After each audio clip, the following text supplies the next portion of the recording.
Let me be your healer.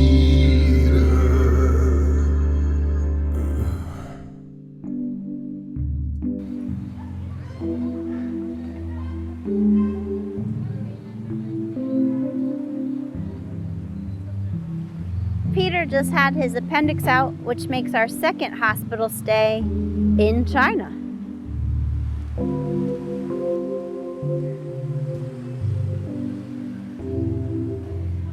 Which, you know, I'm definitely not an expert, but I've got more experience than the average expat, I think, with hospitals.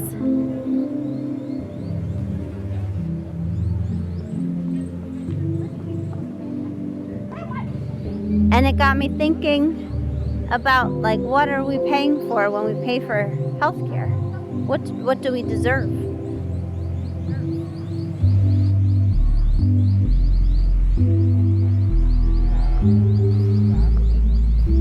In China, all you're paying for is a bed and some medicine and a little bit of attention. They'll keep you healthy, but they won't keep you comfortable.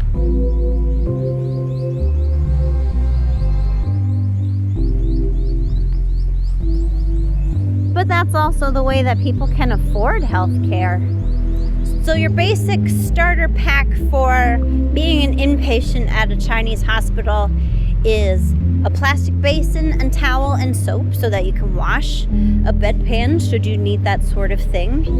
The crass way we put it is America is soft, or the West is soft among ourselves. But there is, like, I know from my friend in America that when she stayed in the hospital, like, part of her insurance paid for having a TV. What if you just didn't have a TV? A pallet of milk and water. Everybody drinks milk in the hospital. I think even people who don't drink milk.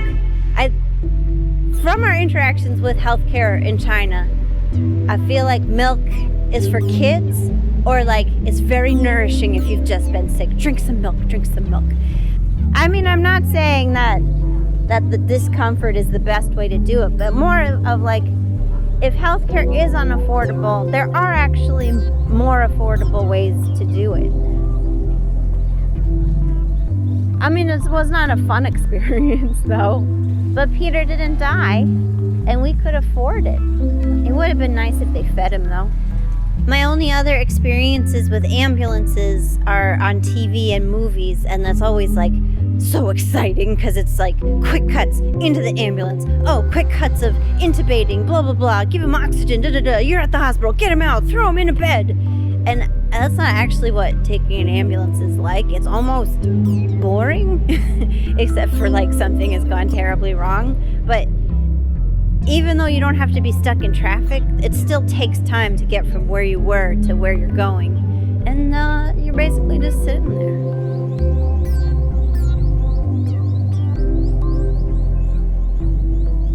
Just don't get sick is not an insurance plan. And the fact that it works in your 20s is misleading for the rest of your life.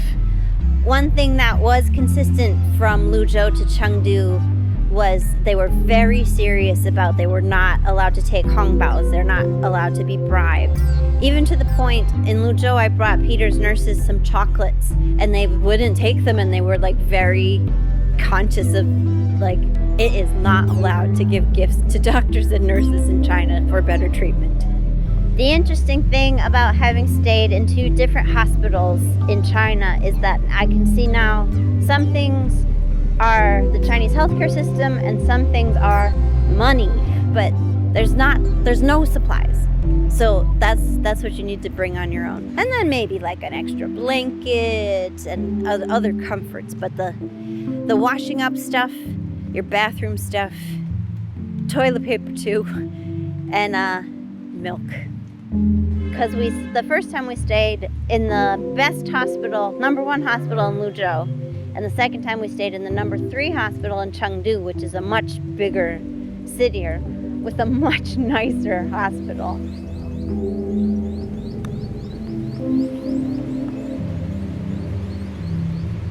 It seems appropriate that it's rainy and horribly cold now that we're back visiting Luzhou Hospital. Just like anything, hospitals, if you think about it too much, are a very weird concept. I mean, administratively it makes sense. Let's take all the sick people and put them together. But, you know, let's put all the sick people together.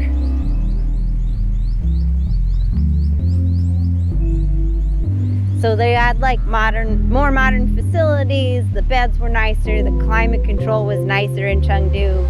One thing that was harder in Chengdu, though, is because they're a bigger city, they did have to be a little more tight about COVID. I mean, there's no community spread anywhere in Sichuan right now. We had our own bathroom. I mean, we still had to share a room with 2 other patients, but when we stayed in Luzhou, the bathroom was down the hall, which was like not ideal, especially if we stayed 10 weeks that first time. But there was definitely concessions to the idea that a pandemic might at any time come back and rip through the hospital. So there was like checkpoints everywhere. The first time Peter was sick, a 10-week hospital stay is never going to be fun. So you're responsible for your own food in a Chinese hospital, but 𝗖𝗵cie will deliver the app you can use to order from takeout restaurants. And in Luzhou was pre-COVID while we were there, so the delivery guy could come right to your bed. So you put in your address as like, I'm in hospital bed, in such and such a wing. And it seemed like they had a reduced gurney driving staff because they only have 1 person on each gurney. And I would think about it like, if I was by myself handling a gurney, I'd do this too, but they would like let the gurney build up speed on the ramps and then use that momentum to bank around the turns like they were driving a little motocross car. I don't know what those things are called, but it was like, if you're the patient, that probably isn't so comfortable, but if you're the operator, I would totally do that. So that was pretty convenient. Chengdu, because they didn't want extra people coming inside the hospital, you'd have to go out to the gate to meet the delivery guy. But there's really good restaurants in Chengdu, so I ate really, really well. Peter, recovering from gastrointestinal surgery, was on a diet of yogurt. But that's the lesson I think life is teaching you over and over again, is it's never going to be perfect. We're never going to have the ideal amount of resources.